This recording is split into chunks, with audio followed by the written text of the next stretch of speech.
Greetings, adventurers, and welcome to the Micflayers podcast, the podcast where two nerdy ass Irishmen talk about Dungeons and Dragons. My name is Martin O'Dwyer, and I am your host. And with me, as always, is your host Conor O'Brien. How's the crack, Conor? I see what you did there, Martin. Very, very good. Indeed. Very good. I really should have said welcome. Sounds an awful lot like High another. rollers. You beat me to it. I was going to say high rollers. I was actually going to be like another very famous D&D show, High Rollers, which it's not. But very good. High rollers is pretty famous. Finishing each other's sandwiches as usual. Oh god, yeah. Mark Humes, if you by some wild chance of probability hear this, we actually are both very big fans of your work. Very much so. Yeah, I'm doing good. Thank you very much for asking. I burnt some incense in my office a while ago, and I think it smells nice. But Tara said it smelled like burnt hair, so I don't know. I was full. I don't know why, but I was full sure you were gonna. I burned some incense earlier, and now my eyes are itching. Well, no, that did happen to me once. Well, it wasn't incense; it was a candle. It was actually the very first D&D game we played in myself and Tara's first apartment, because we'd been playing at like other people's houses and stuff like that for a while, and then finally we got our own place and moved in together. And like the first week, it might have been like the day of or a day or two after we moved in, and we lit some candles, because it's a new apartment. You kind of want to add a nice smell to the place that isn't, the weird smell that came before. Yeah. And I remember just the whole time during the D&D session, my eyes just like I couldn't see anything. My eyes were watery and like glossy, and they felt puffed up and swollen. And I felt, and then like I thought it was the candles, but I don't. In the end, it may have just been the apartment, and just like acclimatizing to a new apartment, acclimating. That's the word, acclimating. Yeah. But yeah, that's a fun semi D&D story. How are you, buddy? How are things with you? I'm good. I'm a little tired. I stayed up to watch. I was telling you I stayed up to watch the Critical Role versus the Critical Role Vox Machina versus Mighty Nine Battle Royale. Well, it wasn't a battle royale. It was a team deathmatch, really. But it was great. I really enjoyed it. Absolute chaos, and Matt is an absolute saint for being able to run that and like keep track of everything, and like the amount of effort, and like the map was so cool. It was like all Dwarven Forge again, and like oh man, every time I see like I'm watching Critical Role or something and like Dwarven Forge comes out, I'm like, oh, if only you weren't so expensive and had to be shipped from another country. Every time I see one of the maps there, I look at them and I go, man, that looks awesome. Even if I just got a few trees or something, like I could really, and then look at the cost of trees and I'm like, that. Yeah. How far are we into our video? And I'm literally dinged 3 minutes there.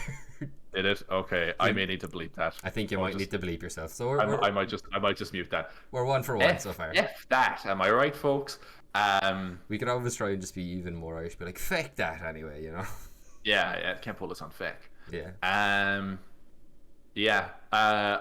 God, I think Dwarven Forge looks so good, and I'd even be willing to get the unpainted ones and paint them myself. Just lash a bit of green and grey on there, and you're good to go. But like, yeah, oh man, I wish I could, but they're honestly, I'd go as far as like, okay, we're never going to be sponsored by them, so it doesn't matter. I'd honestly go as far as to say they're obnoxiously expensive. Like, they're like, here's the thing. I have a lot of D&D minis. You know I have a lot of D&D minis. Yeah, you do. Yeah. I'm smart about how I buy them. Like, I never buy just one booster box of the from whatever campaign is currently out. I'll buy like a crate, because you can get like one of those booster boxes is like maybe 40 quid when you get them shipped to Ireland and stuff like that. It's very expensive. Or even if you buy them from the UK, they're still expensive because they're in sterling and stuff like that. So you end up spending a lot of money if you just buy one. If you buy a crate, you'll get a crate for 120, and that has 8 boxes in it, and it's like, wait, that's way more economical. Yeah. So I'll do that. Or if I'm buying off of Reaper as well, when you buy Reaper minis, really, really great. This should be the minis episode. We will do an episode on minis someday. We will do an episode on minis. I think that's definitely a Conor episode. I feel like that's definitely you've a far heftier mini addiction than I do. Oh, do you know what we should do? We should have Gavin on as a guest for that, because I really like minis. Gavin's basically a meth head for minis. Yeah. He has so many Warhammer figurines, and he's been like collecting them for like, I don't know, a decade, and like almost 2 decades or whatever. He's been doing since he was a kid. Like, and I used to love the Lord of the Rings ones. Oh yeah, Oh I yeah, gave you a yeah. bunch of my old Urukai for You did. You gave me some Mordecai, and things and I stuff. was using them for some of our battles and stuff last campaign. Yeah. Um, but yeah, like the thing about like when you go into Reaper, sorry, Reaper's what I was talking about. You go into Reaper, I do the same thing. I go into Reaper. Reaper's great because you can buy individual minis or sets of 2 or 3 of them, and then you can be like, I want some hobgoblins, but also I want a couple of spiders, and I want a big spider here. Then I want this other knight, and you get a bunch of stuff together.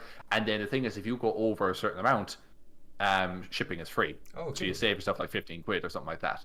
I think it's only like 70 quid. So if you spend like 70 to 80 euro on minis on Reaper, you get a bunch of minis, all ones you very specifically want. Yeah. And then they're shipped to you at no cost if you go over a certain amount. So I'm smart about how I buy them. The thing about Hero Forge Dwarven is Forge. that Dwarven Forge, sorry, Hero Forge, yeah, got mixed up. The other Forge. The thing about Dwarven Forge is that there's no way to like buy them in a clever way, or I don't know if they do sales or anything very often. I don't really. I check them every now and again, and then I'm reminded of how expensive they are, and then I Yeah. shut off the website and go to sleep A lot to of the times as recover well, from it. like those sites, they'll do like codes or special discount offers, and they won't like apply over here, which is a real bummer. That's the thing as well. Is because here's fun. Most of our viewers are Irish, so they'll know. But for any of our viewers who are not, fun fact: when you live in somewhere like Ireland, where America's on one side, yeah, and Britain's on the other, people tend not to make specific stores for your regions, and you tend to have to either use the US or UK store, which means you pay it for it cheaper in the US, but then it takes more to ship to you. It costs more to ship to you, or you pay way more in sterling for the actual item, but shipping isn't that bad. And either way, it sucks. Yeah. So yeah, that's a whole thing. But yeah, like minis. How do we get onto the conversation of minis? Oh, we were talking about Dwarven Forge because just and the Oh map yes, from pirates. Critical Role. They honestly make some absolutely outstanding stuff. I love the range that comes with Yeah. all their stuff. Is, and you can have like They're caves, and they can be like wet caves, or they can be like fungal caves, or they can be volcanic caves. And then it's like, now here's dungeons. Now here's a spider's dungeon. Now here's some sandy dungeons. And they give you such a wide scope of things. They do amazing stuff. I'd honestly have to win a small fortune on scratch cards before I'd even consider buying anything from them. Yeah. Because the thing is, I'd buy something and it'd be like, right, I've bought this small room and I can rearrange it a little bit. Yeah. How much mileage am I going to get out of that unless I buy 3 or 4 other sets and start interchanging them and stuff like that, Yeah, it'd be like selling your couch in your living room to buy a new TV. Pretty much, yeah, yeah. And then or well, yeah, because the thing is, like when you use any sort of map or anything like that, you use the same dice every single time you play D&D, more or less. Yeah. You use the same DM screen. You whatever you want to buy. I have an elder. What's an elder one? It's Elderwood? no, it's the other one. They're the guys. Wormwood. Yeah. The other wood. I have a wormwood dice rolling tray and tower, which is a combo thing that comes together. It costs like 180 quid. I got it for my birthday off someone else. Tara got it for me. It costs like 180 quid. But the thing is, I use it every single D&D session. So I feel like I'm getting my money's worth out of it. If I bought some Dwarven Forge and I made a map, you guys would probably be like, that's a really cool map. That's awesome. Let's play with our minis and blah, blah, blah. We won the fight. Let's move on to the next room. The next room is not made of Dwarven Forge. That's the only Dwarven Forge I have. Come back in 6 years and I can afford some more. Yeah, I would call them like a premier tier kind of resources for dungeon masters. It's like if you have a lot of money to blow and you can blow it and you can blow that level of money on D&D. The most I've ever really indulged would be like my dice box, and that was like, I think that was like 150. I think that was like 100, 150, Yeah, it was 100, something I think you paid maybe for, like yeah. 170, including That like, was shipping. Elderwood, wasn't it? That's Elderwood, yeah. I have 2 of those. Yeah. And like that's a thing where like, yeah, it cost that much, but I literally used it for like 3 years and still use it. Yeah. The one I don't You know what? use now is my case for when I'm DMing. Do you know what? Something about that. And it's a weird. This is a bit off topic and not at all. What the We video, should what the main totally video is actually about. talk about what the video is about soon as well. Yeah. We should. We'll get onto it. But there's the thing now, right? Here's the thing. I think D&D going back 10, 15 years, right? Mm. People didn't have custom miniatures that they got on Hero Forge. People didn't have custom dice trays they got on Elder Wood or whatever. People didn't have all this custom stuff that's like for example, you have your one is I actually have it. There, it's for Lug, who is meant to be your Cú Chulainn character. Yeah. The Irish mythology. So you have Celtic knots on it, and it says the Book of the Hound. You're holding it upside down. Oh, am I? It's hard to tell because it's reversed on my screen. But yeah, it's got all that, and then like inside, it's got green lining, doesn't it? Yeah, it's got like green lining, and then that reflective thing is a whiteboard. A whiteboard, chrome board almost. A brass board. There you go. But yeah, so that's really really cool. Here's the thing: you spent 150 quid on that. Yeah. There's a lot of stuff and a lot more investment. Oh God, and yes, I do also have matching Celtic notebook. You do have matching Celtic notebooks as well. A couple of them at this point. That's my second one, yeah. You're almost finished that one as well, aren't you? Yeah, we're coming to the end. Yeah, I'm going to order a new one soon. that's just those two are just from this campaign as well. Yeah, just this campaign. I am the note taker. All players out there, take note of how Martin takes notes and be a player like him. Really don't need to make that much work for yourself. But like when you have all these things that you've bought, when you're like, I bought a custom mini and I bought a custom dice thing and all that. It puts a lot of pressure on the dungeon master when you're thinking like when it comes to a combat and that character might potentially die. It's like, well, I'm sorry, you don't have you can keep using your same minion thing if you want, but I'm sorry that now those don't align because you're suddenly playing a wood elf wizard instead of a human barbarian. I would never play a wood elf wizard. No, I'd totally play like a Dunamancy Graviturgist because that's just cool. Oh yes, from the Exandria. What's it? Explorer's Guide to Wildmount. Yeah. Thank you. Which is a good segue back into what we're actually talking about today. Yes, I was just going to do the same. Yeah, go on. Which is, if you haven't guessed from both the intro and the last 10 minutes we've spent talking vaguely about Critical Role, today we're going to talk about Critical Role and the things that you can learn from Critical Role and the benefits you can get from just watching people who are very, very good at the game. And it's weird to say that about D&D because D&D isn't competitive. You know, like usually you're like, oh, someone's really good at it's like, oh, he's like challenger here in League of Legends or like is like top 10 in the country in Counter-Strike or whatever. It's like, oh yeah, they're really good at D&D. I like how you went to League straight away. Because it's because there's a ranking system in my head and I spent all day yesterday watching competitive League. Sorry. Okay. But like you know, like you think like for those in our audience under the age of like 20, League of Legends is this thing that people in their knocking their 30s used to play back 10 years ago. Dude, League is massive still. It's the most played game in the world. Is League still that big? It's literally the most played game in the world. Wow. I don't know. League for me is this like League for me is this thing that people used to play I'm gonna double 10, check 15 that. years ago. And like people used to like play it, and it was like something people that play League play fuck all else. The League it's their main thing they go for typically in what I've experienced. And also League is I always figured that like the people that are still playing it are predominantly the hardcore fan base, like the people who are still playing StarCraft 2 competitively, you know. Oh god, yeah. Where people it's 10 years on, but people are still playing that game. And they've got a system to it, and they know all the mechanics like inside and out. Honestly, there's actually a few things more impressive than watching a very good StarCraft player. Dude, have you ever seen that video of the Korean StarCraft player? It's not his screen, it's just his fingers on the keyboard. And dear God, it's literally, but he's actually doing like very minute, like finesse movements with they know all the hotkeys and everything, so that they can be like select barracks, create 5 of these units, send this unit here, blah blah blah. But like they're so quick in how they do it. They have a system worked out where they'll be like, oh, I'm gonna as soon as the match starts, I select this unit, I send them to gather this resource, I send this unit here to do this, and they know all the numbers and everything.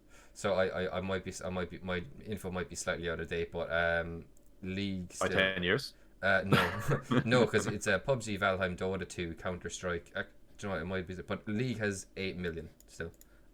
Wait, Dota 2 is above League? I don't know. It might be whatever way this is scheduled, but I found there was a wiki and it's like League is 100 and I was on a wiki a second ago, and it's like League is like 111 million monthly peak players. Yeah, 111 million peak wow. monthly players. And then I suppose that they were kind of one of the more. like I mean, they were kind of following the games as service or the live service game they were the very thing one of the, way that's, before most other people were doing it. So they've been able to refine the game and update it over the years to kind of keep it relevant. Like, bear in mind now that is still that's as of August 2018, so it could be higher or lower. But like the very top of that list is like PUBG, 1,037 billion as of March 2021. It's probably, do you know what it actually probably is? It's probably like Fortnite. 350 million registered Fortnite accounts. So let's actually, let's get off this topic and go back to. Sorry, I keep derailing us. I'm just in that mood today. I'm sorry. It's all good, man. It's all good. It's interesting stuff. Yeah. So I take back League's not the most played. It's still massively played anyway. Yes. But yeah, I'll stop slagging League. Please go on. I slag it all. I don't care. But yeah. I was saying it's just weird to say like they're just very very good at Dungeons and Dragons. And it's weird to say that with a game when it's not competitive. But there's things you can pick up just literally by watching people like Critical Role, other people like High Rollers. Who else do I really really enjoy? Oh god. Anytime Chris Perkins. Acquisitions Inc. They're great. Hacking. Yeah. Yeah. They play hard and fast with the hard and loose with the rules, or loose and fast, whatever. Hard and loose, fast and loose, fast and loose. That's it. Jesus. They play some. They don't always follow the rules, but it's entertaining and it is fun, and they have great fun with it. Pretty much, and Jeremy Crawford now, obviously having taken over quite a while back, but is still doing lots of those games. Well, Jeremy Crawford, very very talented DM. He'd want to be. He wrote the fucking game. Indeed. But But today we're gonna specifically focus on Critical Role because as of recording, they literally just finished their second campaign and actually just announced their new short campaign, Exandria Unlimited, which I'm super excited for. I'm really pumped for that. Yeah. Matt Mercer is a player. I can't wait. That's something I'm really stoked about because we rarely see Matt as a player ever. Mostly unless just it's a one shot, yeah. And honestly, as much as I enjoy a one shot, and it does, like I feel like I could play 10 one shots in a row, one each week, and it wouldn't sate me as much as a 3-part continuous mini campaign. You know, the continuity of it and the building up of a character and the establishing of a character and stuff is far more engaging than one shots are. I still like them. They can still be fun, especially if they have a gimmick to them. It's also very difficult to write a fully encapsulated story for one. Yeah, that takes place within 3 to 4 hours. Like that takes a lot of skill to do. Like, yeah. So yeah, I'm really pumped to see Matt as a player in that regard. Yes. And the new DM, I cannot for the life of me remember her name. Abria Iyengar. Fantastic. I'm super excited. She's done a few other things, but I think most of what I haven't seen any of her stuff yet. I think most of what she does is what a lot of other people do. Is they stream and record the show, but they'll do it where they're all in Windows, on screen, and they're all at their own personal computers. Which I find it hard to get into D&D games like that. I find it to be a little bit of a disconnect, and when you're not sitting around a table interacting, it's a bit hard. It's why I like High Rollers as well. They have a studio they go to and they sit at the table. There's the same. I can understand that. Yeah, it's don't get me wrong. It's a high standard to have. I'm aware of that. Yeah. But I do find it, not always. I just find it easier to engage when everyone's in the same room, and because here's the thing: if you're watching a game being played, if I'm sitting at my computer watching, Critical Role or High Rollers, whatever. Yeah. That's me watching a bunch of people together doing a thing. If I'm watching them watching each other on different screens, there's a lot of kind of crisscrossing, and it feels like not as fluid as it should be. And that's kind of where I fall off a little bit, which is why I'm happy now, because obviously Critical Role, with a new DM coming in, I'll get to see a new DM in action, but up to the standard of the studio and setting that Critical Role have, which I'm quite excited to see, And new players. There have a couple new players as well who are both voice actors. Yeah, I think they just brought in more voice actors, which is a great move anyway. Like, because obviously they know a ton of them probably just from work. Yeah. Is a friend from work. Yeah, exactly. Yeah. Yeah. I mean, they're in the perfect kind of situation for it because obviously being based out of LA, they have access to like there was one there was what is this? Yeah, there was one back last campaign when Liam and Sam were doing the D&D Beyond President spoof thing every Oh yeah, episode and yeah, stuff like yeah. that. And Sam made a campaign video where because he actually knows a few celebrities like television celebrities and movie celebrities, and he had Ben Schwartz who was in Parks and Recreation, and he did the voice of Sonic in the most recent movie. Ben Schwartz was in the video, like offering his support or whatever like that. Yeah. Like they're in the perfect environment to have guests come in, who would be interested. They also had Terry Crews and they had Vin Diesel. They did, yeah, D&D's. Who else? There was something else there. They had she DMs now. She played Karen Page on Daredevil. It's like her name. It's like she's got like a double first name or a double last name. I can't remember. Oh God, she's a phenomenal. She played Twiggy. She's a phenomenal actress, and she's a really Deborah Ann Woll. That's what I knew. There was like a double barrel in there. Yeah, she's great. And she did her own. She DM'd her own short series for Geek and Sundry called Relics and Rarities too. With she did, yeah. She had like Kevin Smith on it and stuff. Yeah. I would just. By the way, I have to watch that someday because I would just. If you know anything about Kevin Smith, you know he's permanently stoned, and like I would just absolutely love to see like the unedited like 3-hour gameplay of an incredibly high Kevin Smith being shown D&D for like the first time, like 5e for the first time, because he grew up in like the 70s, so he probably like was aware of it during its peak in the 80s. Yeah. I do enjoy Kevin Smith an awful lot now. You sent me a video not long ago of him telling the story about how the Will Smith film Wild Wild West got made. I think we told this story on the podcast. I think I might have. It's the one where it was either on the podcast or you told me after we stopped filming. Totally told you after we stopped filming because I was watching a bunch of Kevin Smith. And it was like, what was it meant to be? It was meant to be it was meant to be a Superman script. Yeah, so he was. I'll give if you can believe that. I'll give an extremely short rundown of it. Basically, Kevin Smith was brought in to read over a Superman script that Warner Brothers had. It was terrible. He told them to their face it was really terrible. His exact words were, he's like, Jesus, this is just really awful. Just like, did someone's cousin write this? Did you like pay someone to write this? Can you get the money back? Yeah. And then eventually through a series of meetings like this where he basically explained the problems with it, they were like, okay, you take a crack at it. And he's like, you have to go and talk to this guy John Peters, who is a producer. He's involved in all the Superman things. And he goes over to John Peters, and this guy is super weird. Lies down on a couch, puts his hands like this up in front of him. No, it's like this. Sorry, he goes like that, and he's like, "What are you doing?" He's like, "Oh, I'm visualizing the movie. That's my movie screen." And then he's reading him through it, and this guy hasn't a clue about Superman, not Earth. But at the end, he's like, "Okay, we need some action beats." He's like, he goes, "Right, Superman's gonna fight a polar bear here. No, Brainiac's gonna fight a polar bear here." And he goes, "Okay," and in the third act, he's gonna fight a giant spider. And he's like, "Yeah." And like I think he wanted him to do it in the Fortress of Solitude. He wanted it to be a giant spider in the Fortress of Solitude for some reason. And then when Kevin's like, why a giant spider? He's like, they're like one of the most efficient predators in the world. Like he knew all this weird spider facts. Yeah, some like. And he was like one of the most efficient killers in the world. They have venom. And he's just really, really weirdly into spiders. And but the way he finishes the story off, anyway, because in the end they don't end up making it. Tim Burton comes on, throws out the script Smith is working on, does his own script, and that was actually going to be the film where Nick Cage was going to be Superman as well. And then there's a film called The Death of Superman Lives, and it's a documentary about the making of that. Enjoy. But like he basically was he actually ever in the costume? There's pictures. Oh, I need to check this out. So anyway, to finish the story, he basically goes got away with me, kind of throw out all my Superman shit because who needs to be reminded. He goes, but I was really reminded of it the following summer when I saw a film called The Wild Wild West, and in the third act. The giant mechanical spider.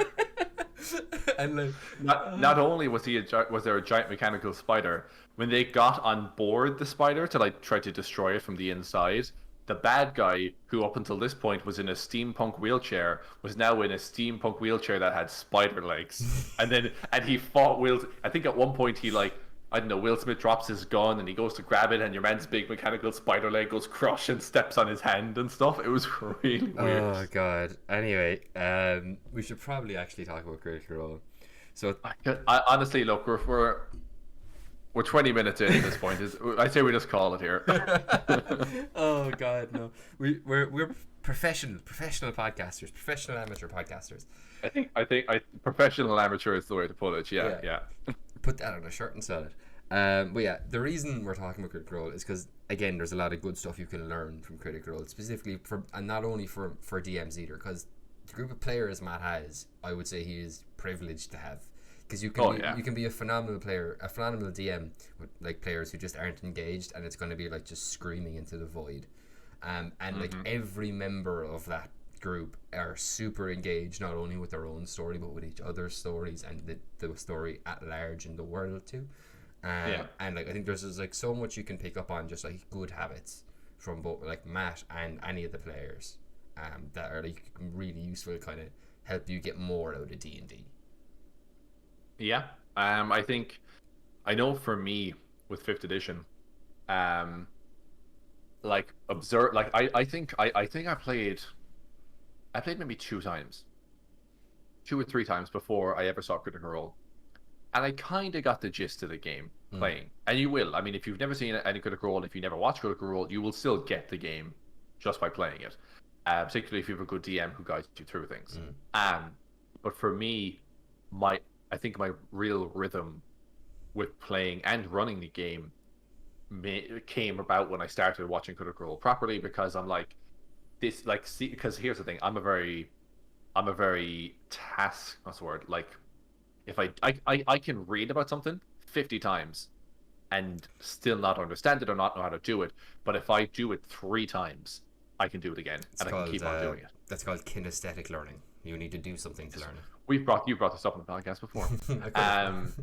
But yes, but I didn't get to write the word down, and I just heard it once, so therefore I forgot it, because that's how my learning works. And that's how kinesthetic learning works, folks. Yeah, I should have written it down and looked up the definition of it and committed it to memory. But yeah, so I'm kind of like that. So for me, seeing it in action, like seeing it work, you can tell me how it works all you want, but when I see Critical Role being played, I'm like, oh, okay, so the DM goes like that, and then the player is expected to do this, and then the player succeeds based on that, and blah, blah, blah. And it kind of, just seeing all the gears turning, it gives you an idea of how the game needs to be played.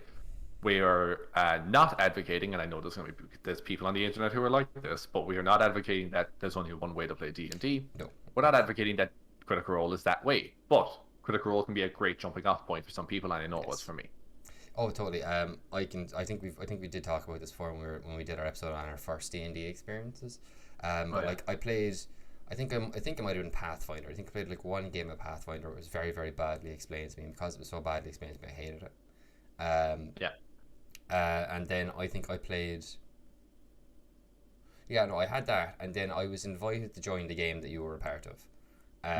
And I think I initially said no. I think I remember my exact words were like, I'm a nerd, but D&D is like a step too far. That's so funny. Knowing what I know about you now, like. I know. Jesus, I want to go back and slap myself. I know. Oh man. Oh, I tell you, if I in my teen years had this outlet, well, I didn't need other outlets. Video games occupied enough of my time, but this, like, if I just had I would have loved this as a teenager, but I had no one in my environment to introduce me to this, so I feel like I missed out on years I could have been playing this. Like. Yeah, same. Like, I was a kid that loved English class. I was like really good at English class, and I loved, in particularly, like, I was very, very good in school at like descriptive writing, and that's literally the exact style you write in for D&D. Is you having been in a couple of games that you have run. I can say that Martin is exceptionally good at describing and setting up environments and stuff like that. Oh, I'm gonna blush. Friend. D&D friend. I'm gonna blush. Oh Jesus, there's a fucking 50-year-old flashback right there. We're showing our age now. Yeah. That friend thing is just entirely derailed me. But yeah, sorry, what I was saying was that I was a kid that loved that, and like if D&D had been as big a thing now as it was when I was in secondary school, I can almost guarantee you, given the amount of free time I had in secondary school, that I absolutely would have like ran D&D for my friends, or at least tried to convince them, because it's so like I remember because I did English in college, and I remember one of the things that like was a big disappointment to me initially in doing English in college is like I got over it fairly quickly because I found I learned to love it, but like you don't really do creative writing when you do English in college. It's all like typically studying other people's works, right? yeah, it's like you'll write essays and make arguments, and you'll read poetry and you'll read prose, and you'll learn specific things. But unless you specifically take a creative writing writing module, there isn't really any like opportunity for you to like just write a story, which is kind of what I wanted out of college. But again, kind of got it better. But like D&D is such a great outlet for that. If you're a kid who wants to tell a story, D&D is the way to go. Yeah. Like, because I was a kid that tried to write a book. Like, I think I got like maybe 3 pages. I think I was like 12. I got maybe 3 pages writing on this like real 1980s style laptop that my aunt had found. And like D&D, I like, geez, like I'd say if either of us were to collate the amount of stuff we've written for D&D, you could probably do like a light novel out of it. Well, but the problem with me and what I like, the lore of my world is very much like up here. A lot of mine is still in a lot of regards. And I have a hard time committing it to paper. But not even paper, because here's the thing: committing something to paper is committing, because you write it down, and if it's in pen, obviously you can't erase it. I can't even commit it to like a text file, because even though I could just decide later on, do you know what? I don't like that backspace, backspace, backspace. I can't. For me, I need to do it perfect the first time. Yeah. And it's an obsessive thing that is just kind of my own cross to bear. But and like But yeah, I think D&D. Yeah, I think I had a creative spark when I was a teenager as well. Although I never really realized it. I kind of remember discovering my creative side very late. I was like 19. And I kind of went through school just liking video games, and I doodled. I wasn't good at drawing, but I doodled a little bit. Although when I was in first year in my school, everyone does music, technical drawing, and art. And then for the next year, you get to choose which of those you liked best, and you can keep it on. And I chose tech drawing because I figured it was the most. I liked it a lot, but I also figured it was probably the most employable if I wanted to go into like engineering or 13-year-old you being like, I want to be employable. Fair play. Well, I mean, honestly, my whole view on throughout school was kind of that was like making choices based on what would be a good college course and be employable later in life. I was like that as well. To be fair, I don't know what I chose to English. But then and the thing is, I did art in first year, and during the parent-teacher meetings, one of the only thing I remember of that feedback was that my art teacher said to my mom that like I could be a prodigy, is what she said. Oh, wow. And I don't throw these things around lightly, but it's what she said, and I was like, that's nice. I'm gonna do technical drawing. And like I think if I had nurtured that more as a kid, maybe I could have actually been a half decent artist or something. And then I finished the leaving cert, didn't do very well at all. Won't tell you the amount of points I got. It was low. And didn't get any college course. And it was a whole thing. And then I went away and I did a course for a year where you can basically do a course. It's like a level 5, which I think is the equivalent. It is 5. I want to say it's 5, which is the equivalent of a leaving cert, but you can do it different modules and stuff like that. You're not doing like your typical school studies. And mine was in architecture and interior design. And it was in that I discovered, because I was good at the architecture thing. I was good at drawing up buildings and stuff on AutoCAD. But then I'm like, we did a lot of like kind of artsy stuff as well. And I'm like, I actually have a bit of a flair for this. But I'm already a young adult. And I'm like, I've already kind of decided on the college course I want to do, which was engineering and mechanical engineering. And I think I decided, I kind of realized late in the year as well, when I had a portfolio of stuff put together, but not quite the portfolio, not quite arts college style stuff. But there was part of me for like a couple of months was thinking, like, I should just apply to art college. Yeah. I should have gone to art college. Like I think I would have really enjoyed it. And I didn't do it. But I think I was late. I think the applications would have been like I needed to have them in around Christmas, and I didn't. And it was like in like March or April that I was there putting my portfolio together for the end of this module's year. Yeah. And I was like, I should have fucking applied that. But then I would have to like defer for a year, and with my parents, that was not an option. Yeah. So yeah. Yeah. So I get really sidetracked there. You're taking us all around the garden path today, man. I know, I know it's on me. Point is, I had a creative spark that I think could have been nurtured quite well by D&D in terms of storytelling and stuff like that, and character design. And although I think I'm quite happy that I maybe missed out on some of the petty teenage bullshit that comes along with playing D&D when you're 14, because XP Level 3 did a video recently which was playing D&D except everybody's 12. God. And literally everything is like, okay, so the necromancer casts fireball on you. Nuh-uh, because I have a fire shield, and this one goes through your fire shield, and it's just all that back and forth. And I'm like, that would have been me playing D&D at 14. Totally. Yeah, but like spiraling off from what you were saying, just about like, you know, like D&D is a creative thing, and specifically like that, like descriptive style. I think like that's one of the things I think is probably one of Matt's biggest like strengths as a narrator, not just a DM, but like as a narrator.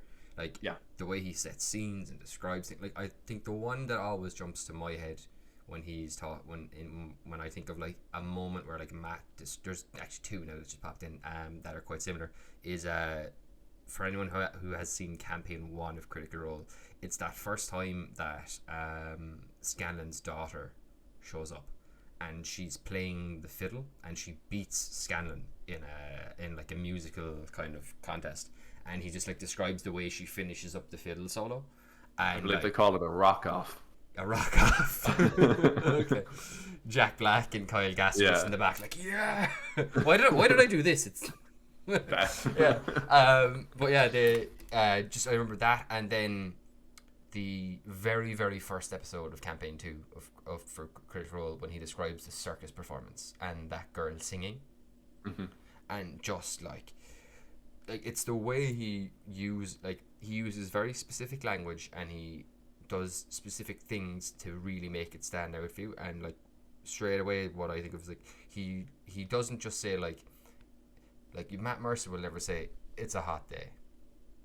He'll go, you step outside and the sun is sweltering overhead as it beats down upon the stone floor of the cobbled streets that you walk along, and the sweat pools in the crevice of your neck and under your armpits, and you can feel it like dripping down your body, and just this horribly discomforting. I'm feeling sweaty as you describe this now. Yeah, he'll never use the word like sad, good, bad, like, you know, like he very specifically chooses words that will have an impact. And as well, when he describes stuff, like, again, it won't just be it'll be like what you see, what you smell, what you can feel, what you hear around you. Like he appeals to like all 5 senses, which is like a key component of descriptive writing. Like you need to, the purpose of descriptive writing is to try and put the person in the place you are describing, and that's literally the whole point of D&D. Sorry, I was saying like the purpose of descriptive writing is to almost like you're trying to put someone in your brain, in the image that you're creating in your brain, and have them feel like they're there. And I think like that's literally one of the key things to DMing in my mind, anyway.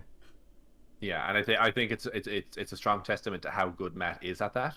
And when you consider that it's not just 7 people around the table he's describing this to, and they all get it, but hundreds of thousands of people watching who all view this and they completely understand what he says as well. To have that level of clarity in what you're describing, and have other people not just at your table but watching on a stream around the world hear that and go, yeah, I can see it clearly in my head, is a big testament to how good he is at descriptive writing. Just the sheer amount of I know it's probably not a good judge of quality, but like the sheer amount of fan art that people can make, and like there would be like very, very specific elements of costuming that like Matt has described so well, that they're like, yeah, I have like literally this perfect image now that I can just like use my own skills to recreate for people.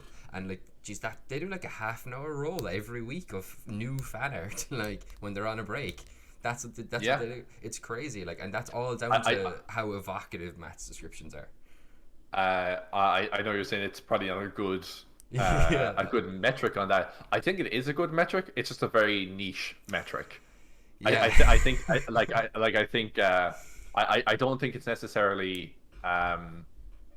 I do think that if a lot of people are inspired by what you say to then draw that scene, Yeah. then yes, your descriptive writing is very good. I do think, like you said, though, I think it's more so that it's not that Shouldn't. it's not a good Yeah. metric. It's just that it's a very specific metric for a very Yeah. specific, But I mean, you could even have that on a very minor scale as well. True. If you're a very good DM with descriptive writing, and a couple of your players are artists or something like that, they might be like, "Oh, that was really cool when you described them bringing the axe down on the undead guy," and then they I come in next week and they literally. have a sketch of it, you know? Yeah, I literally drew, like, I have an almost exact, like what you're describing to me. I drew that picture. It was when Eru and Kef faced off, and Kef did power word kill, but that triggered my Mage Slayer. So as he hit me with power word kill, I smashed him with my greatsword, and we killed each other. And Oh like, yes. I remember, like, I straight away went home and was like, oh my god, I need to draw this. Like, there was just such an image in my head of, like, him on the ground, like, pointing up at me with, like, power word kill charging, and my sword just coming straight down. And, like, even if he kills me, my body's already in momentum with the swing. Like, Yeah. sorry, I'm getting hype all over again now because of that. I can, That like, was I one can, of like, the feel better that in my boss fights I stomach. think we ever had. Oh man, that so much happened in that. That was crazy. And yeah, and like you do, this one thing you do well is you do very very well is I've never been like, whenever you describe, particularly because you do very clear maps as well. I've never been in like a situation, and I bring up combat because combat is normally where you need specifically to know where you are a lot. I've never been in a combat with you, even when we do theater of the mind, where I'm not sure where I am. Like even when we do theater of the mind, I at I'm least have glad a of very that. like even when we do theater of the mind, I at least have a pretty solid idea of where I am most of the time. Now it probably also helps that I'm a barb, so all I have to do is jam my face into the shins of whatever giant monster is attacking us, and that's where I need to be. Yeah. But like, particularly when we do maps, it's like I have like a crystal clear view. Like if I were to close my eyes and think about the layout of the room based on the description you give and the map we have, like, okay, I'm here, Aerith is here, Wabu's here, Arkham's here, bad guys over there, and like I can like do that, and like I think that's like a really important skill for DMing, and it's something that Matt does so well. And again, he is the benefit of the Dwarven Forge. Talking into it again. Yeah, let's not. I'm really glad to hear you say that because I think I'm quite descriptive, but I think I'm too descriptive in that I'll say the same thing. I'll describe the same thing about how hot it is 3 different ways, and that's not necessarily helpful. I kind of overstate it a bit. I'm like, I think if I was to say it once, I might be like, I might be like, it's exceptionally hot outside. As soon as you step out, you feel the sun bearing down on you. You can feel the sweat beginning to pool beneath your armor and all this kind of stuff. You can even feel the heat on the ground beneath your leather boots rising up. And I'm like, I've already said 4 things that mean it's hot. There's a middle ground you need to strike, and sometimes I feel like I overdo it. But I feel like, again, being descriptive, super super helpful, particularly with theater of the mind, particularly if you don't have a map or something to illustrate to your players what the room looks like. You need to be able to do that. But I do think that it's you can overdo it as well. Yes. There is a point where you need to be like, where you'll almost get a registration that every player's do I have enough description meter fills up gradually, and when you see they all go bing bing bing, and they're all like, okay, you're all okay. I've set the scene, cool. Yeah. Yeah, you're fine. You see, literally like ding ding ding ding, like little light bulbs. Keep an eye on your players, and if you see that they seem sated by what you're telling them, then you're like, cool. But if they're still looking at you, intrigued, like they need more information, then you can kind of keep giving them more information. Yeah, and I think you actually just as a side point to your main point there, brought up another thing that Matt does really well, and it's he doesn't over describe, because like. I have to avoid it myself as well, because like I like to think that I am good at descriptions, but I am aware that I think that, so I will, like, when I'm describing something, I'll be like, Jesus, am I shouting on a bit here? Does this need to be a paragraph in my notes, like, like, yeah. And I think it's one thing Matt does really well in that he will do a very very detailed description, but he won't go overboard on it in that. And like, it's one thing I remember I read I think I was reading a John Steinbeck novel in school.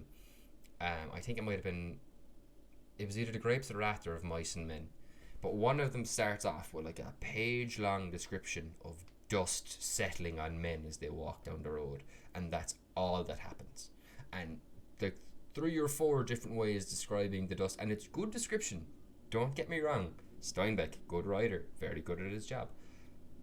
I did not need a page on dust.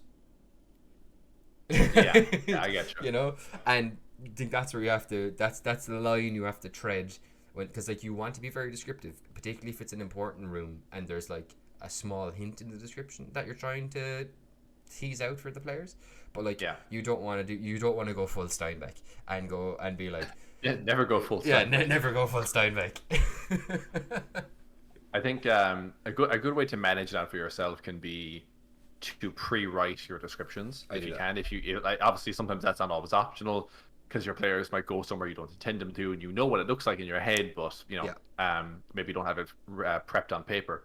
But pre-write your descriptions, and that way, particularly if you, like you said, if you have something there's a secret door and you want to hint there's a secret door without being like, oh, there's a crack behind the bookcase, and be really obvious about it.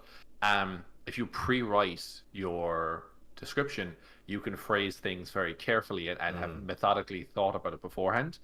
And then you're going, right, here's like 5 lines describing everything in this room, including there's a line there that mentions that the bookcase looks a little askew or something like that. Yeah. Which I think it hints at the option of the hidden door. And it also tells them everything they need to know. It tells them the shape, the smell. It tells them the lighting in here. It tells them the furnishings. Cool. They know everything. Now, and that's all like a way of limiting that for yourself. Read that paragraph to them as you've written it. If they have further questions, feel free to clarify. But other than that, that's the description of the room. Yeah. And you can just leave it at that. And you can kind of stop yourself from overstating in that way. Yeah, totally. And what you said there is like super true as well. Like D&D is not a book. You don't like you don't like write your description and go finish it, hand it over to your players and go, there you go, that's today's session. You can iterate and you can add more on the fly. Yeah. If someone doesn't like we're saying, like if you do like a really good description of a room and they're just bouncing off the description, or someone doesn't get something, and they can ask follow-up questions and you can provide further clarification. And I think that's again where, like, particularly if there's a skill check associated with it, that's where you can employ even like further or maybe nicer description to like almost like as a reward for the success of the skill check. Like if someone's in that room you described with the bookcase, right? Say it's like really dusty, it's like an abandoned, I don't know, like an abandoned library, and you go into one room and there's like dust everywhere and there's like 4 bookcases, one on each wall, but like one of the bookcases is noticeably less dusty than the others. Like, and that's because it slides across and there's a secret door behind it, and so it gets moved. But like if you do that and then someone's like, oh, I guess can I like look around on the floor, like investigation check, their own investigation, like, okay, yeah, you describe the dust and like fine layer dust, you get it, but over on this wall here you can see like about a foot wide rectangle where it looks like something has been moved across and back again where the dust has been disturbed. And then like so like, yeah, cool, grand, and like well, 1, you've succeeded in the check, 2, you've provided further information to the character, 3, by giving that little bit extra on your description, it makes the success feel even better because it's like they've discovered a secret. Yeah, there should always be rewards, whether it's something as big as a magic item or something as small as you find out extra information, or you get to be the one that discovered this thing because you rolled high enough, you know. You should always be rewarding your players like that. In the various ways that rewards come with 5th edition. Totally, and I think that's another thing that Matt does really, really, really well, is he gives everyone time to shine. I've never ever felt like his focus has been like, everyone gets focus periods is how I would describe it. Like, you know, like Ford did the whole thing with Ukatoa and like the Star Razor and that great moment where he was spoilers warning for if you haven't seen halfway through Critical Role. Are we doing spoilers with regards to Critical Role? I think we're good for campaign 1. Do we want to spoil? We'll say we won't spoil anything late campaign 2. Late campaign 2, within the first half, or some general stuff maybe. But it's like episode 50 or something where Ford, like he gets a new whip, he gets the Star Razor, and like he has that whole moment where he has the cutlass like in his chest, and he's like that crazy moment. Like he had that, and then like everyone gets their own will get their own like sustained moment of focus is probably a better way to put it. Everyone will get like a sustained moment of focus, particularly if an element of the plot comes up that ties in with their backstory. But like even in the midst of all that, he will still give people options to just shine and have cool character moments. And I think like what I love about D&D is giving my players those character moments, because like those are the things like in your ridiculous action movie where like these two like crazy assassins are fighting, and like yeah, all the punches and kicks are really cool. What makes that entertaining, same with Marvel movies, what makes like Marvel fight scenes entertaining, it's not necessarily all the crazy big powers, it's the character moments, right? Yeah, like Thor can call down lightning, that's awesome, but it's not as cool as Thor calling down lightning to charge Iron Man's suit so he can shoot 6 beams at Thanos. And like what we're like, that's a fight scene is Thor calls down lightning. An interesting fight scene is Thor calls down lightning to work with Iron Man to make an attack. Same with Iron Man firing the repulsors of thing. And like Matt does that a lot, and I really love it. And I can give a perfect example of it with 3 words, and those 3 words are dope monk shit. Yeah, exactly. Yeah, I mean, like, so for those of you who don't know, for campaign 2, Marisha was playing a Beauregard Cobalt Soul monk. Beauregard Lionett, a Cobalt Soul monk, Way of the Cobalt Soul. That's a specific class, a homebrew class Matt made himself. It's a really good class, by the way. Very cool. Very cool. Very cool class. But interesting with monks in general, Matt, because obviously with monks, you typically tend to be like punch, punch, punch, punch, punch, punch, punch, punch, punch. And if all you ever put into your description of what you're doing in a turn is I attack 3 times, twice with my action, once with my bonus action, and you roll your dice and you do your damage and you end your turn, that's all you're going to get back out of it. But if you are descriptive and stuff, and that's a good thing for players. Yeah, totally. And a good thing to observe when it comes to the campaign, because obviously we talked a lot about Matt up to now, but I mean there's great lessons to be learned from each of the players as well. Absolutely. And in that way, Marisha was very, very good at describing. She wouldn't just be like punch, punch, punch. It'd be like I punch, and then it's an elbow drop, and then it's a spin kick, or whatever. And she'd have all these different descriptors of how, or she'd be like, I'm on a rooftop, I jump off, and I come down with my elbow as hard as I can onto someone. She'd dress it up and everything. And I think, and you mentioned as well about people having prolonged moments where they are in the spotlight, but then there's also moments where everybody's part of a scene and they're discussing something, or they're all in the middle of a fight, and it's everyone's turn, at the moment. That's your Avengers moment where everyone is in a circle and the camera swings around. Exactly. Or they all leap and it freeze frames. Age of Ultron isn't that great, but I love that shot. I love that shot so much. It's a great open. Because I know you also get to see all their interactions with each other. Exactly, those are the character moments that make things special.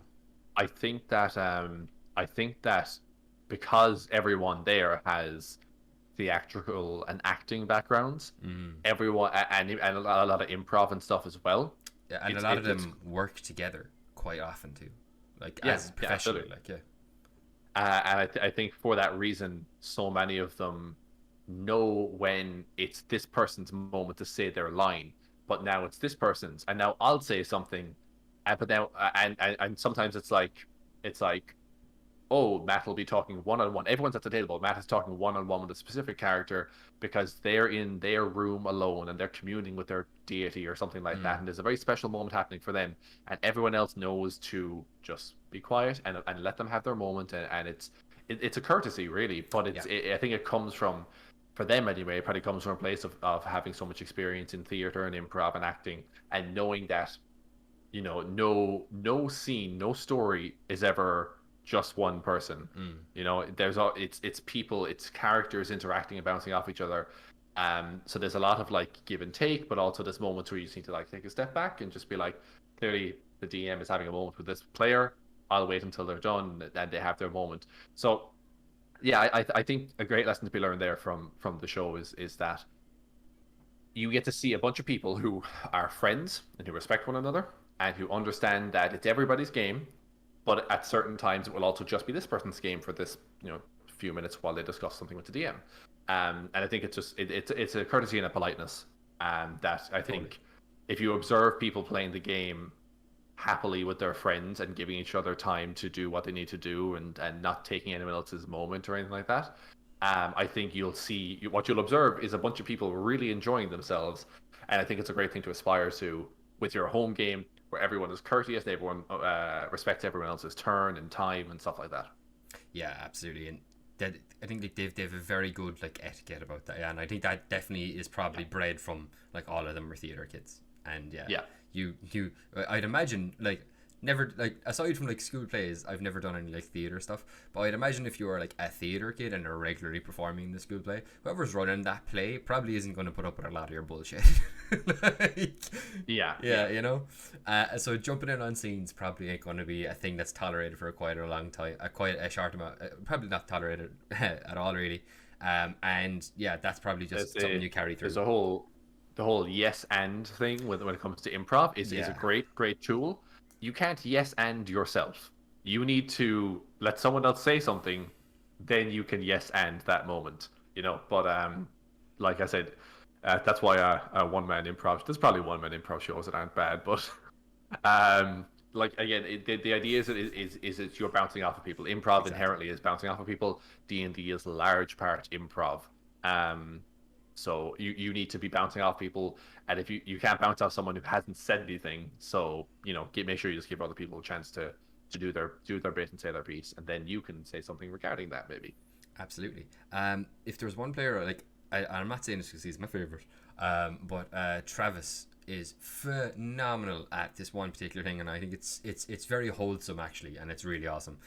He properly full on celebrates other players' like successes as much, if not more, than his own.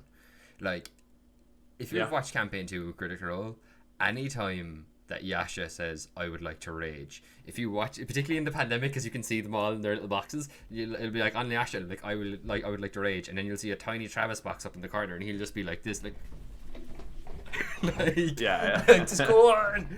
And like, he does it for every our time. audio viewers. Martin just thrust his fist around excitedly. He just starts freaking out in the camera, like, and like, to the point where there's like a compilation of that, of just Travis losing his mind, and it's so great and so wholesome. And like, I think that's like again, that's like something you should try and aspire to for your D&D party, because you're not completely against it. It's like a team thing, so you should try and like, as best you can anyway, like, be like, try and like just freak. Like, if someone gets a nat 20, I think everyone kind of freaks out because everyone's like, oh, crit. Everyone does the crit dance. They're like, oh, like. You guys are quite good for that, actually. In our game, I feel like you're all quite good at celebrating each other's nat 20s. Yeah, I think nat 20s is easy though, because again, it's a crit and everyone's like, oh shit, what's gonna happen? But like, in terms of like just someone succeeds in something, or like a big story moment happens for them, you'll see like anytime there's like a, maybe like you were saying, there might be like a 2 character moment where it might just be like just Matt, like say like if it's like Yasha's having a vision of the Stormlord and Matt is the Stormlord and Ashley is Yasha, like while that's going on, if you watch any other cameras, you'll see like Marisha is taking down notes of everything that's happened. You'll see like other people are like being very quietly kind of trying not like kind of freaking out with each other, talking about it, and you can see it in their faces. People will be like, oh, and like people will just like Travis, again, just because he's super expressive, you'll see him be like, whoa, and like freak out in the background and stuff. And I think like that's just something that I think, like, again, there's no right way to play D&D. Like, play D&D however you want to play, but you should try and do that. No, I strongly agree. I think you should. I think this kind of falls into the lesson, a very general but very important lesson of D&D is everybody's game. Everybody at that table, it's their game. And I think some people may sometimes come to play D&D and have their character, and they're going to go and put their character in a story, and they care about what's happening in the story, and they care about what's happening with their character in that story, but they're not necessarily looking left and right at the other people that are in the story around them. And I think having, I don't mean that from a character perspective, I mean that from a player perspective. You know, look at your other players, like, you're watching other stories unfold at no cost to you. You can just sit there and you can be like, oh, look at the fighter is talking with the paladin, and the two of them are now negotiating with the crime boss or whatever.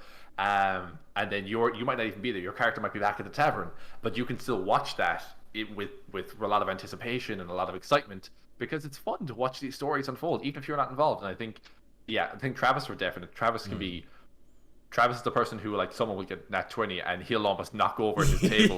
He'll be so excited he'll knock half the shit on his table. Marisha's great for that as well. She's fallen off her chair a few times. Do you remember when? Oh my god! I'm so worried she's gonna hurt herself. Do you remember her reaction to finding out who? I won't say who it was, but who it was. It began her. The name began with V. Viridian. Who Viridian was? Yes. And she literally like falls backwards off her chair onto the floor, and she's like sitting. She's so shocked. She's sitting on the floor, and all you can see is like this much of her head, and then her hands show up every so often. She's like, "Oh my god! Of course, she's a druid!" She was like on her chair, and then the chair slipped backwards, and she kind of stumbled onto her arse, and then she was like, she clambered back onto the table. She's like, wait a minute, what? Yeah, and then like everyone else is like, oh my god! I remember like Laura was freaked out. Was like, the leg! Oh my god, the leg! Like, and that. Like, okay, careful. You're giving away a lot of information here, so be careful about spoilers. But like that level, that's okay. Yeah, that's fair enough. That's not late game campaign 2 anyway. But like the level of like crisscrossing of everyone being like so invested on something that wasn't even necessarily like related to their party in general. As like it's actually so wholesome to see. Like. And it feeds back into itself as well, because when you're really invested on someone else, then they can be, it's a nice thing, because I think it kind of comes back around, and then they'll be really invested on you. So when something cool happens to you, you don't feel like you're experiencing it alone. Everyone's like, that thing that happened to your character was awesome. Yeah. And then everyone can be really enthusiastic about everyone else's stuff that's going on. And you're not just there sitting there twiddling your dice, waiting for your turn to come around. It's one of the worst things. I absolutely hate to see it. I despise when someone, like, don't get me wrong, I don't mean that you should be talking during someone else's turn or having input necessarily, but what I mean is, like, you should be engaged in the game as a whole. It's rude to not be engaged in what given the amount of work a DM puts into it. Yes. But also other players are here to have cool moments with their character, and if they go, whoa, that was awesome, and they look around and everyone else is on their phones or just not really in that, and they go, oh yeah, that was nice. Yeah. And like that kind of ruins the moment for you. So like, be enthusiastic about each other's characters and each other, all the story beats and everything, like, because it makes it a better game for everybody.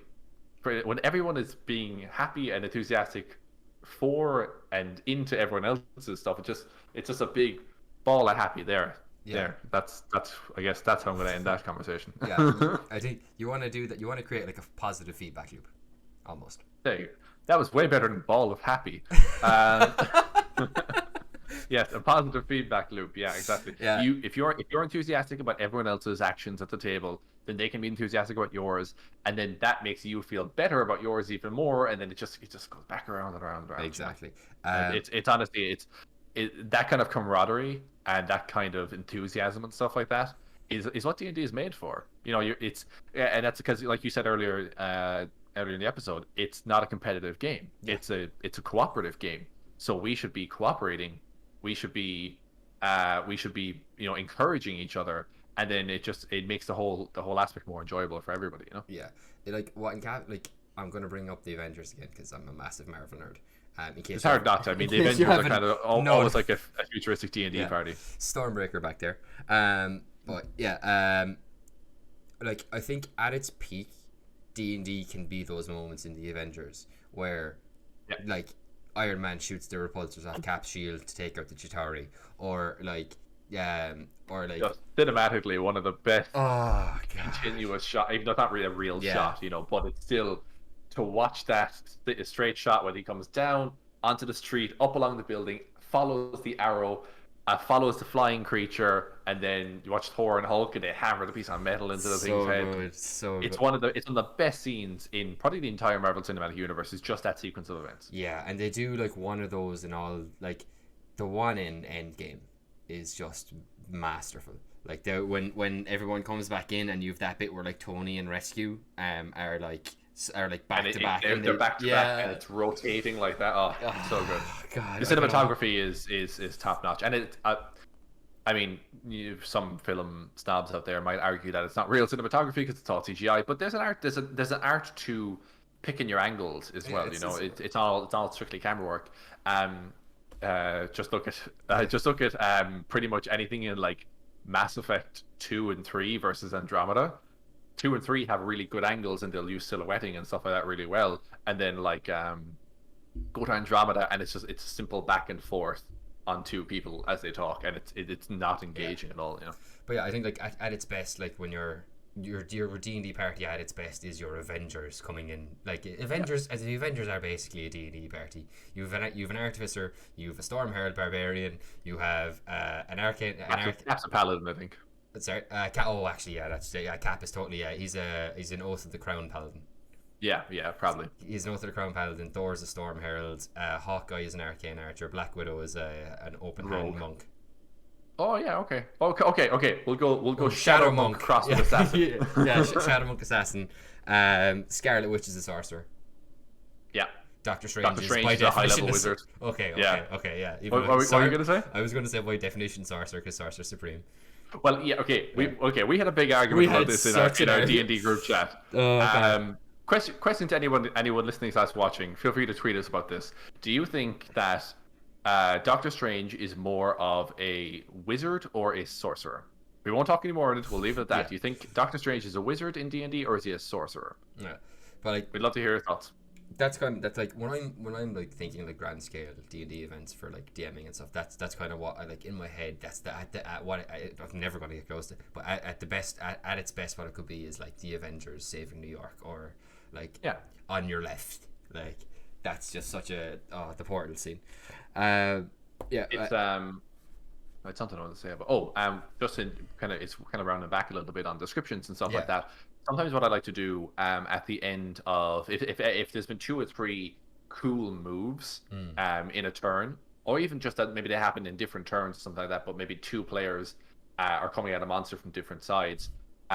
Even if I've already described that person hitting the first, like person number 1 hitting, let's say Wabu comes up behind the monster and then swipes his axe into the back of its leg, like a giant or something like that, and then you run up on the front of it and you stab your spear into it.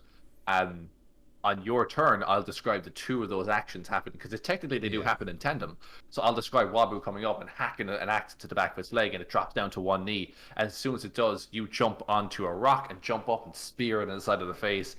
And like there'll be a whole. I try to like roll them into one so that you do get these big cinematic moments. Yeah. And I think it's quite nice when 2 or 3 people do something awesome, and then you describe that this person got shot in the head, so they're off balance. So then the Wabu comes up and he tackles them at the leg, and they go falling down, and then whatever else happens. I just think it makes for a really cinematic experience when you're sitting at a table playing make believe. I love doing that as well. If say like a fight, like not necessarily a melee fighter, but like say like a non-spellcaster goes after a spellcaster, and they get like a hit in or a shot in that lands because of a spell. Say they're like stunned for this because of a spell or something. And like if they get like a good hit in with that, I will describe the good hit, but I will start the description of like you do. I will start the description of the good hit from the spell is there, the spell takes effect, hits them, does damage, and then they're still kind of like, I don't know, what stuns? Why can I not think of a single spell that stuns other than power word stun? I think Mind Thrust stun. No, it doesn't stun, but it does some other stuff. Yeah, but something like that where like slow, because slow lowers your AC. So like Joe, like you the slow you see narrate the slow. I'd be like the slow spell takes effect. See them like molasses in the air, just moving slower and slower, and they turn slowly, just in time to see the arrow that you fired coming right at them. That kind of a thing. Yeah, or like if you had, like, for example, if I had someone cast Burning Hands on Lug and he has a shield, he's a large round shield, you could be like, you watch as Lug, the flame basically hits the shield and spreads out in all directions, still burning the top of his head or the outer parts of his arms. And then when it comes to your turn, like you watch as Lug, his shield glowing a little bit orange on the rim, drops it down, looks over, makes eye contact, and just lunges in for an attack. There's maybe embers still in the air and smoke coming off of his shield and stuff like that. Like it's that kind of stuff and tying those together. Otherwise, individual turns will just feel just like that. Individual turns, as if I hit you, you hit me. I hit you, you hit me. But tie it into it, because it like combat is a narrative as much as the narrative is. Absolutely, and we're not saying do this every turn. Like you were saying, we mentioned earlier specifically, Marisha, which is playing Beauregard. She'd be like, Joe, I'll hit him with a left jab or right cross, and I'm going to bring like my elbow down on the bridge of their nose. But like very often as well, she'll just go, all right, pop. Yeah, exactly. Yeah, and she'll just do the turn. Yeah. I think Yeah, and I mean, there's definitely times, and although I absolutely love him to bits, and he's one of my favorite players, there's times when Liam O'Brien, minorly, not majorly, but just minorly oversteps his descriptions of spells and stuff. I love it, I do, but you don't have to describe every turn or whatever. Yeah. Like I said, Marisha's a great example because yes, she has someone who just punches things, but sometimes she'll describe that in a very creative way.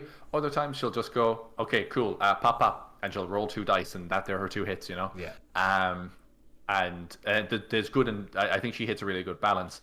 Again, I absolutely adore Liam. He's probably my favorite person. No, he is. Liam's my favorite person on the cast. But mostly because we share the same last name. Gotta look out for the plan. Oh no, I just saw a single magpie outside. You bastard. Okay. Sorrow.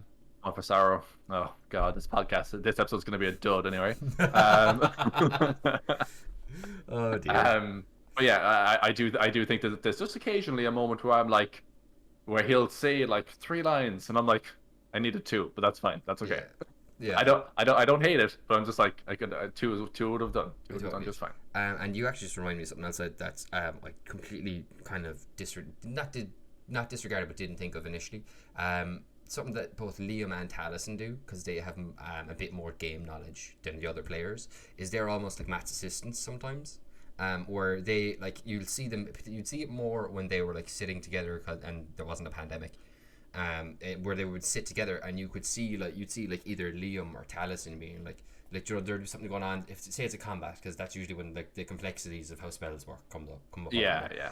Say there's a combat and someone else is taking their turn, and then like you'd see like I can't remember the order they're sitting anymore, but you'd see like whoever it's like Liam and Marisha. Yeah, you'd see Liam and Marisha like talking, like kind of whispering to each other, and you could see like pointing out stuff on each other's character sheets. Taliesin would do the same, or he'd like someone asks a question and Matt is like because he can't think of it, even as good as Matt Mercer is, he doesn't know the entire rule book off by heart. No. And Taliesin might be like, oh, it's actually this, or this is how it works, so that's how that works, and he kind of jumps in and gives, and like just as a help to Matt because he can't think of it, and he might be looking through the book and like, oh, it's actually this, and kind of jumps in, or like just kind of gives advice to the other players, or explains how a thing works, like flanking or advantage or sneak attack. The amount of times where I've had to explain sneak attack to someone, and it's just like, it should just be called advantageous strike. I keep saying it. It should just be called advantageous strike. Cheap shot. Cheap shot works. Yeah. Cheap shot. That's my favorite. But yeah, that's I like they're like is like mini DM assistants, and I think that's something like obviously do not overstep your bounds. There is a like it's something I try very constantly not to do, is like jump in too much and kind of help with stuff, because But I was going to say you're very good to have, because there occasionally there'll be rules I'll forget at the table, and you'll know the class or something better, and you'll be like, it's this, and I'm like, thank you very much. Yeah. Saves me having to go to the book or whatever. It's also why I had you in my first ever campaign as the only other experienced player there, and I distinctly remember in the very first session I was dealing with someone over on the right hand, to my right hand side of the table, and you were talking to Tara on the left, and you were explaining something about how our character works, and like that's a whole extra thing I didn't have to worry about because I knew you had that over there, and that was excellent to have. Yeah, and like Mike is like that in my campaign, because he what's particularly helpful is because I have a sorcerer as well, and she's literally the same. It's a draconic lineage sorcerer, just like Smash. He played a sorcerer for 20 levels. Exactly. Yeah. So like I'm pretty up on sorcerer now because I've been DMing one for quite some time, but like the fineries of meta magic sometimes escape my immediate recall, which is another way of saying sometimes my brain dies. And I'd be like, Mike, and he'd be like, yeah, it's actually this, you could twin this, but it can't be this spell, it has to be a single target. And like I'm like, thank you so much, thank you, because you know this class better than I do. Yeah, I'll often do that when it comes to if I put an NPC into a party, I never control them in combat. I don't want to make extra work for myself, so I'll give them to whoever I know. And thankfully, we've a diverse array of players who have played various classes. If I had a paladin character, I'd probably give it to you, or Gavin. Gavin played a paladin before as well. If I had a rogue character, I'd be like, Dan, here you go. You obviously know rogue best here. If I had a sorcerer, Mike, whatever, So I like everyone has enough, or like. I know that Mike was a spellcaster for the entirety of the last campaign, and the primary spellcaster in the group. I gave him when we had a wizard come into the party recently. I gave Mike that character, and you pilot that because you know how spells work. So exactly. It's a great one to have. It's just good to have people who know. It can be tough when you have a group of like maybe 4 people and they have no idea what's going on, Yeah. and you're the DM. I'd always recommend bringing in a ringer, Yeah. to just be in the party and help co-DM to a degree. I when I started in Gavin's campaign, I've been DM for a few years now. And when I started in Gav's campaign, the only time he'd play was the 3 sessions that I ran for them, and then he started the campaign, and then I was like, in the session 0, at one point he was showing us a PowerPoint he made, which is more than I've ever done for a session 0. Yeah, anytime Gav is like, yeah, I'm painting this, like, oh, what do you think of this? I'm like, man, that's a really good painting of, like, what is he, like, a hobgoblin dude? And he's like, yeah, this is, like, the crime boss for this city I'm writing for my new campaign. I'm like, it's not even a PC. It's what? Yeah. I said it to him when he showed me that picture. I was like, that's really good. I guarantee you, we'll start it. We'll get 1 mission from this dude, and then we'll go to the next town and never see him again. And he was like, no, you'll have like ways of communicating with him long range. And I'm like, okay, that's fine. So we'll keep doing that. But I said in session 0 to Gav, I was like, it was a pause, and I just went, just a quick one for the whole congregation. And bear in mind, I knew Gav, I knew his partner, and there were 4 other people there I was meeting for the first time. And I said, so I know this game kind of well. If I see a rule not being done right, do you want me to call it out, or do you want me just to shut up and let it happen? And he was like, because I'll happily say nothing and just let things play out. But if you want me to correct things when I see them, I will too. I just don't want to be the person who's doing that to an unwelcome degree. Yeah, you never want to be the negative rules lawyer stereotype. That's exactly what I was trying to avoid being. I don't want to be the know-it-all, particularly because I'm meeting these people, let alone the game. I'm meeting these people for the first time. I don't want them to think I'm a know-it-all asshole. Like, yeah. So I was like, you don't want to be the actually guy. Yeah, you don't want to be the actually guy. So I was like, look, if I see a rule that's not being followed correctly or something like that, should I point it out, or do you want me just to say nothing? And then everyone was like, no, if you see something that's not right, say it to us and we can do it properly then. I'm like, okay, fair enough. And I've had to do it a couple of times. At one point, one of the players who was playing a half elf, Gavin, I think, was running her that she only had to sleep for 4 hours. And then it came up at one point, and I remember the moment. I'm sitting in my chair, I'm writing my notes in my book, and Gavin is talking to her. And he goes, yeah, you just need to sleep for 4 hours. And I must have done something. I must have had a tell, like my shoulder jerked unnaturally or something. And then I looked up, and he made eye contact with me. I looked at her, and she made eye contact with me. And Gavin's like, is that not right? And I'm like, no, half elves sleep for 8 hours, only full elves sleep for 4. Sorry. Oh yeah. Oh god, it's always the one where you're like, sorry, good. I just have like. Because I'm actually going to make things a little bit harder for you. I'm really sorry. That's the thing. Here's the thing. It's easy when you see someone at the table and they're like, cool, so I get to roll 2d6 for this. And I'm like, oh, actually, you get 3d6. And then that's like, oh, great, because you're helping the player. Yeah. But when they're like, cool, I'm gonna make my 3rd attack, and you have to go like, you actually don't get another attack until next level. Sorry, so you only get the 2 you made there. You feel like, sorry, but like, which is why I asked again. I ask repeatedly as well in that game. Every few weeks, I'll be like, everyone's still cool with me doing this, right? Because I will shut up if you want me to. I have no problem with that. But everyone's like, no, keep doing what you're doing. Like, and I was cool. And luckily, it hasn't come up very often. And there has been a couple of times where I've got to be like, oh no, actually, you get this additional thing. I think that same player actually at one point cast Toll the Dead. Which if the thing you're attacking is already damaged, you get to do D12s instead of D10s. Yeah. And I got to point it out to her at one point, and she was like, "Oh, nice," and I was like, "Oh, good." I got to be helpful. Yeah, I like doing that. I remember the first time I was like, no, you also double the brutal critical dice, and then I just might be like, oh. It's like, yes, cause more chaos, more blood for the blood god, skulls for the skull throne. Oh god. But yeah, it's like Matt and Liam are both, not Matt and Liam, but Talis and Liam are both really good for that because they have both like deeper game knowledge. Liam DMs for his own kids, so he's been actually DM for probably like a couple of years now at this stage. I'm pretty sure it was ongoing during the last campaign, if I'm Yeah, not mistaken. towards the I think like towards the latter half of the last campaign, I remember it Mm. would come up. He'd be like, "Oh, I run this game for my kids," and like, yeah, he's running for his kids, but like he's probably getting very familiar with the rules. And Yeah. we were talking about this before, like we were saying, like if Matt were to ever take a break, the person that both of us think would take you're actually the first one who said it, and like I would just completely agree. You were saying, Liam. Yeah. yeah, Liam. Well, the thing is, Matt said it in so on the episode of Between the Sheets, he was being interviewed by Brian W. Foster, and he said Matt said something about looking forward to the day when they get to go back to their home game, where they're just playing at home for fun and there isn't as much pressure on it.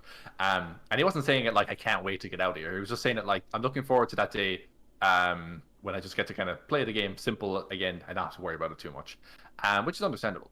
And then Brian asked, if that was to be the case, but obviously Critical Role would continue, who would take over? And but without missing a beat, that was like Liam O'Brien. Yeah, Without missing a beat, he said Liam straight away, and I completely agree. I think Liam is the best choice to do it. I think he's the most passionate for. I think he's on. Maybe more passionate than Matt, in my opinion. I think that Liam genuinely has. I think Laura gives him a run for his money there. Laura Bailey is So, like the level of investment she has in her character, in like the minute details about like. I thought she was going to burst into tears whenever anything bad happened to her mother in campaign 2. oh, don't get me wrong. And like just as well, like anytime anyone has ever had any questions about like the money in campaign 1, do you remember what Vex was like with money in campaign 1? Well, something happened recently. It might have been in the wrap up video I watched, and someone mentioned something about money. And Laura got really annoyed about it immediely, and it was kind of a case of everyone's like, "Oh, your Vex is showing." Yeah, she's the treasurer. She's the treasurer. Yeah, but I mean, like, don't get me wrong. I think Laura is super passionate. I think Laura's passionate about certainly about her character. I think they're all very passionate about their characters. That can be applied to everybody. I think, irregardless of what campaign they're playing, who the DM is, who is at the table with him, I think Liam just genuinely loves the game. The raw game itself, the idea of D&D. I think there's no one at the table, again, even more than Matt. I think Liam just like it was his birthday that spurred the original campaign, and I think he just genuinely loves the idea of being around the table with a bunch of friends, rolling dice and having a laugh. So for me, like you said, if I suspected, although I don't think it anymore, I suspected for a while that Matt would actually take a break for campaign 3, and potentially Liam would either run a full-length campaign or run a short campaign for maybe a few levels. In what we're getting now is we're getting obviously the 8-part thing with Abria Iyengar, which again I'm looking really forward to. I'm so excited.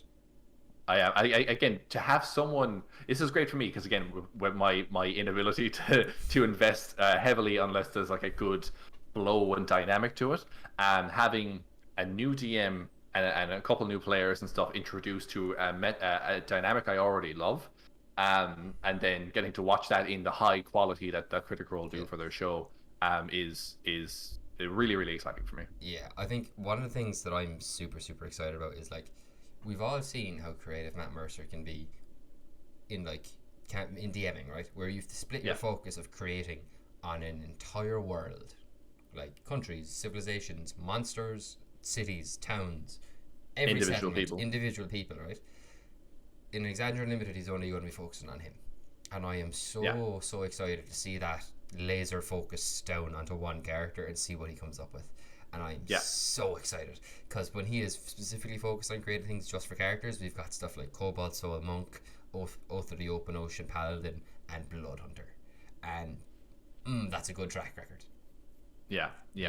Also, a couple of the custom ones in Gunslinger here. As well. Yeah. Taldor campaign guide. Yes. He has the Blood Cleric. He has the Blood Cleric is super cool as well. Yeah. The Runic Giant. Very similar to Rune Knight, isn't it? It's a Runic Giant sorcerer, but yeah, there's definitely some crossover. He has the Cobalt Soul Monk. He had the Path of the Juggernaut, which was only kind of okay. It wasn't terribly unique. But I mean, obviously he has a wealth of experience and a wealth of knowledge. But again, like you said, distilling that down to a single character, Oh, and seeing how he does that, so I'm excited. terribly excited. And there was one thing you wanted to talk about before we Yes. wrap up. Yes. Uh, So, do you want to introduce it or shall I? you're hosting. Okay. So if you've been a part of the D&D online community for any length of time since Critical Role has started, you've probably come across a term called the Matthew Mercer effect. Now, to break it down in as simple as clear terms as possible, the Matthew Mercer effect is basically what happens when people decide that they watch Critical Role, then they love Critical Role, and they decide that, yeah, I'm going to play D&D. And that's a story for thousands of people across the world. Me included. I started playing D&D because of Critical Role. But what those people then do is they take their love of Critical Role and use it as a stick to beat their DM with.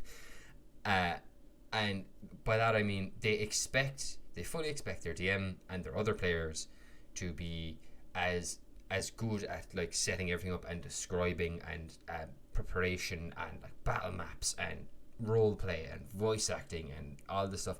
They fully expect all of that to be of a level with Critical Role, and that's just not feasible or realistic or reasonable or appropriate in any way. Critical Role is 8 high, very popular, very successful, and sought after at the moment voice actors, who have a wealth of experience in acting and theater and voiceover work, who have come together to play a game. They're all friends.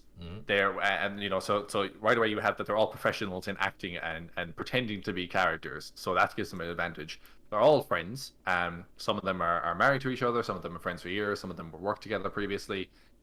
They have a budget, which is more than most DM groups can say, because usually it comes off the back of the DM how many minis or maps or whatever is on the table. And then of course they have like a kind of audience and fan base feeding into all that, and so I get the some people's reasoning behind the Matthew Mercer effect and why they think it might be negative. And like weirdly, I've seen some people blame Matt for that.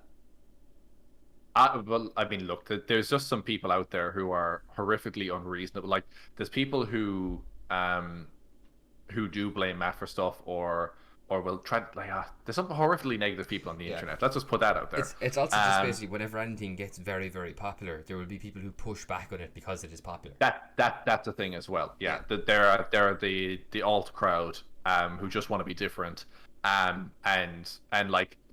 I've seen people. I talked to someone once about. I came to a D&D session, and we'll say no names. I came to a D&D session, and was super excited because the previous night, the most recent episode of Game of Thrones came out, and I was like, oh, did you guys see? Oh, it was fantastic. Game of Thrones, biggest show on television at one point. And I came in and I was pumped. I was like, you saw it? Oh man, it was that moment when this thing happened. It was crazy. And I turned to this person. I'm like, did you see it? And they were like, oh no, I don't watch the show. I read the books. And I'm like, oh, you haven't seen any of the show at all? It's really good. Like, and then that person was like, nah, I've never seen it.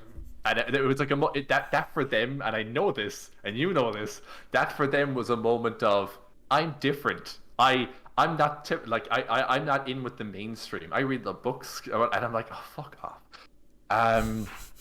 And like it's there's absolutely a people out there that are like that because Critical Role, because anything is popular.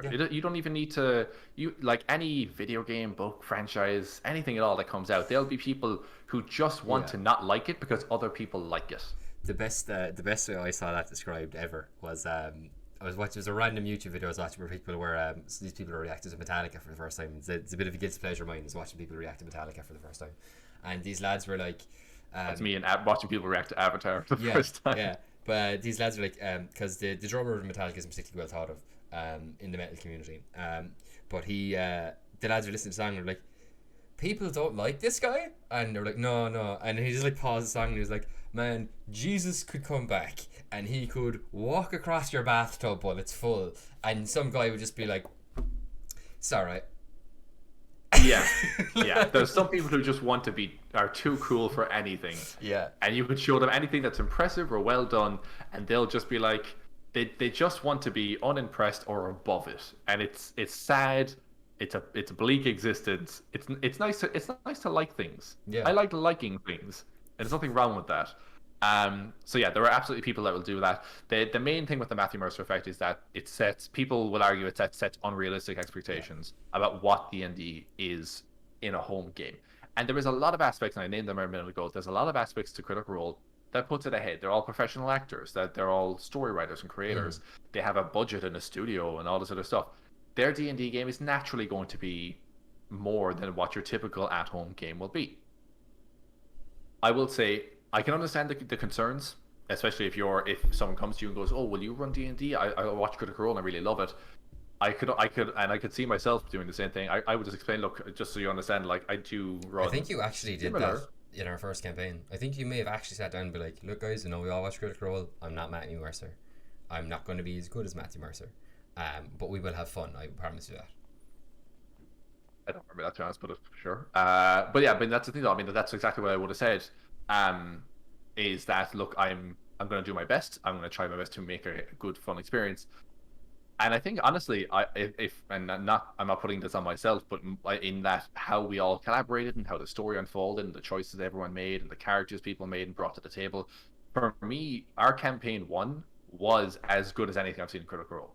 We didn't have the budget. We didn't have people at the table weren't as talented of actors. We didn't have the same miniatures and battle maps and all this kind of stuff. And we weren't watched by thousands of people online. But for me, our campaign 1 was epic. I loved. There's so many moments in our campaign 1 that I remember you guys doing these outstanding things that were on par with anything I've seen in any Avengers movie or on Critical Role or anything like that. And that's the thing that's important to remember when you're playing a home game. It's not going to be Critical Role, but it can be your Critical Role. Exactly. It can be your story, and that's way more valuable than trying to recreate something that you've seen on the internet. Don't try to be that, because it is a tough goal a tough line to set yourself. You're probably not going to reach that mark, but it's also not. It's not Matthew Mercer or anyone on Critical Role's fault that their thing is too good and that somehow sets unrealistic expectations. I said this a while ago. Imagine being like, "Oh, Lionel Messi's an insanely good soccer player. I guess I'll never play soccer again because he's just too good." Yeah. What a dumb argument. Yeah. You should be inspired to play as good as you can by people who are good at things. Yeah. Instead of being like, "That person's the best at this thing. I'll never be as good as them. Guess I'll just give up on life." What a ridiculous argument. Like they'd be like going like, "Oh, the world record for the deadlift is 501 kilograms. Man, I'm not going to the gym. Fuck that." Yeah, I think I'll just sit on my couch and eat 5 pizzas instead. Why not? Like, that's the only logical explanation. The only logical thing I can do with my life after learning how heavy that deadlift was is to get fat and eat pizza and never try anything ever. Exactly. That's my life now. Honestly, it's just like if don't get me wrong, I can understand that if a DM is upset because certain players came to the table and they're disappointed with their game because they came in with expectations. Players, don't set your expectations too high with anything in life. If you set your expectations low, then when things good happen, it'll be even better. That's Conor's life wisdom that I'm ending podcast on. Martin, any final words before we wrap up? I'm not going to kill you. You can continue talking after we've stopped recording. Oh, dope monk shit. Dope monk shit. Thank you very much. But Martin. Yes, Conor. That's all the time we have today. Oh man, do you know what? I actually really enjoyed this one. Like I said, I literally just watched Critical Role like last night, and I've been catching up and the ending episodes of campaign 2, and like going back over this and kind of just talking about the thing that originally got me into D&D, and like so many such great memories that I have with that property. And like to look at it with new, more experienced DMing eyes as well. It's just been a lot of fun, and like me and you always have fun talking about Critical Role anyway, even if it's just like, "Oh my god, did you see what happened?"